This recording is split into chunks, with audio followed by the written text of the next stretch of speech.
Rüzgarın bile sustuğu bir gecede gökyüzü mora çalan bir sessizliğe bürünmüştü.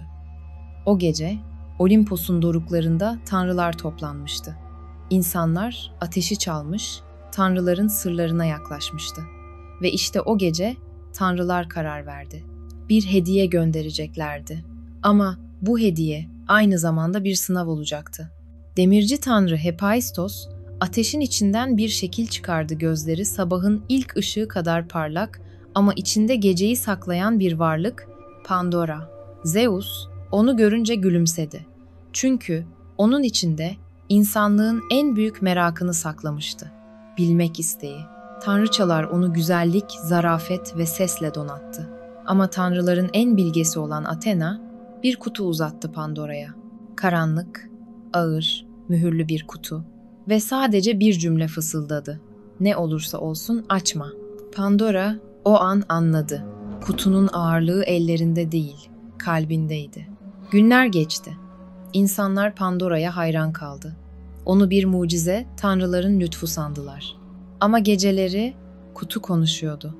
Küçük bir fısıltı gibi, kulaklarının arkasında yankılanan bir ses. Beni açarsan gerçekleri göreceksin.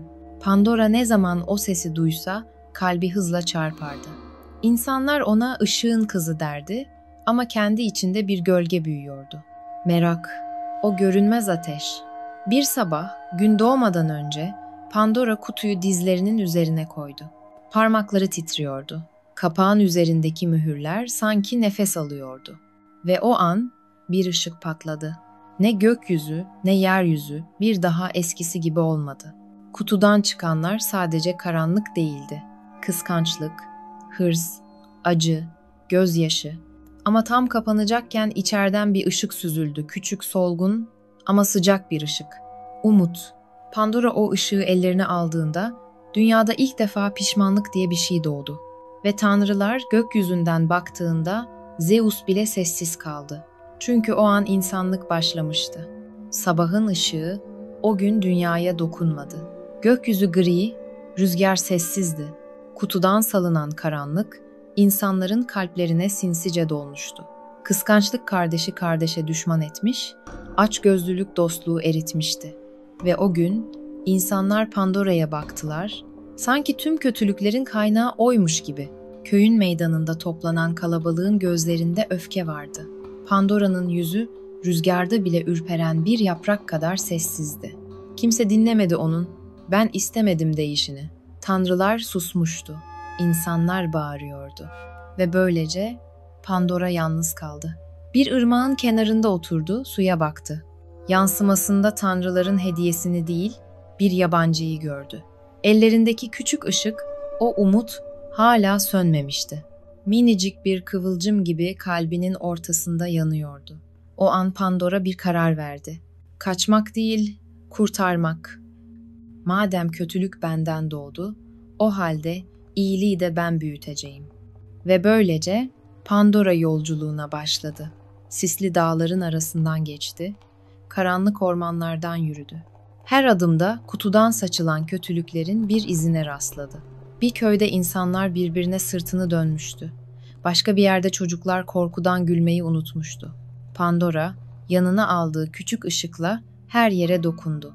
Birinin gözyaşını sildiğinde ışık biraz büyüdü. Bir çocuğu sarıldığında rüzgarın sesi yumuşadı. Ve zamanla insanlar, o lanetli kadının aslında bir şifa taşıyıcısı olduğunu anlamaya başladı. Ama tanrılar yine huzursuzdu. Çünkü insanın kalbinde hem karanlık hem umut artık birlikte yaşıyordu. Zeus gökyüzünden bakıp mırıldandı. İnsanlık, ne kadar zayıf ama bir o kadar güçlü.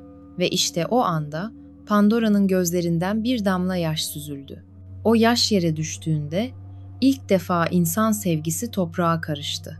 Toprak yeşerdi, gökyüzü açıldı ve dünya hem ışığı hem gölgeyi tanıdı. Günler mevsimlere karıştı.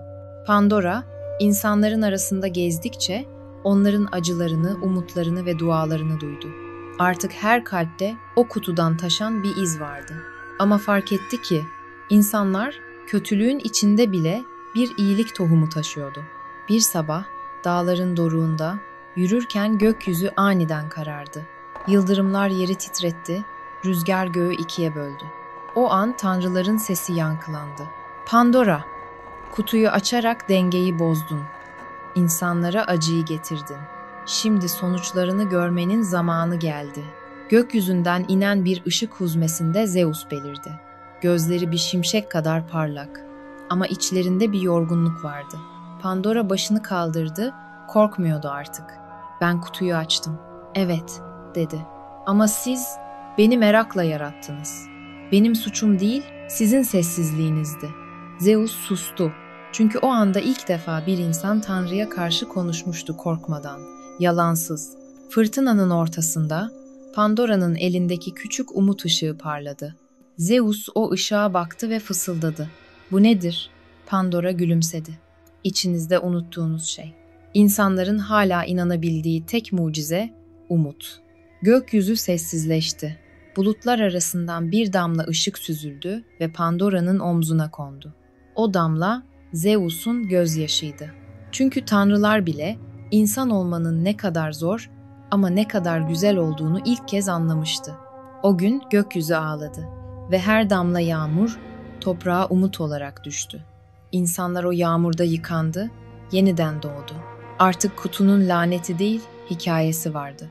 Ve Pandora yalnız bir kadın değil, dünyanın ilk affedilmiş kalbi olmuştu. Rüzgar hafiflemişti. Fırtınalar dinmiş, gökyüzü sanki uzun bir uykudan uyanmış gibiydi. Pandora dağların doruğunda tek başına yürüyordu. Artık elinde kutu yoktu. Ama kalbinde taşıdığı bir ışık vardı sessiz, sönmeyen bir umut. Yolun sonunda taşların arasından bir ses yükseldi. Ne insan, ne tanrıydı bu ses.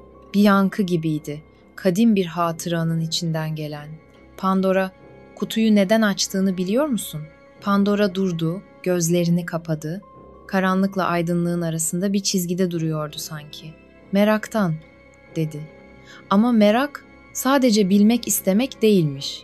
Bazen anlamak için, bazen sevmek için açar insan o kapıyı. O anda gökyüzü bir kez daha ışıkla doldu. Tanrıların sesi yumuşadı. Bir öfke değil, bir kabulleniş vardı içinde. Kutunun içindeki kötülükler artık insanın kalbinde yaşamayı öğrenmişti. Ve umut, o bütün gölgelerin arasında bile parlamayı sürdürüyordu. Pandora dizlerinin üstüne çöktü, toprağa dokundu. Parmaklarının arasında yeşeren küçük bir filiz belirdi. Dünyanın ilk çiçeği gibi saf, sessiz ama güçlüydü. Pandora fısıldadı. Her karanlıkta bir ışık saklıdır. Yeter ki insan onu aramaktan vazgeçmesin. Güneş doğarken Pandora'nın silüeti yavaşça ışığın içine karıştı. Ne tamamen tanrı, ne tamamen insan ama sonsuza dek anlatılacak bir hikayenin adı oldu. Ve o günden sonra insanlar ne zaman karanlıkla yüzleşse bir ses duydular rüzgarın içinde. Umut kutunun içinde değil, senin kalbinde. Burası Hande ile zamansız yolculuklar ve hikayeler asla bitmez.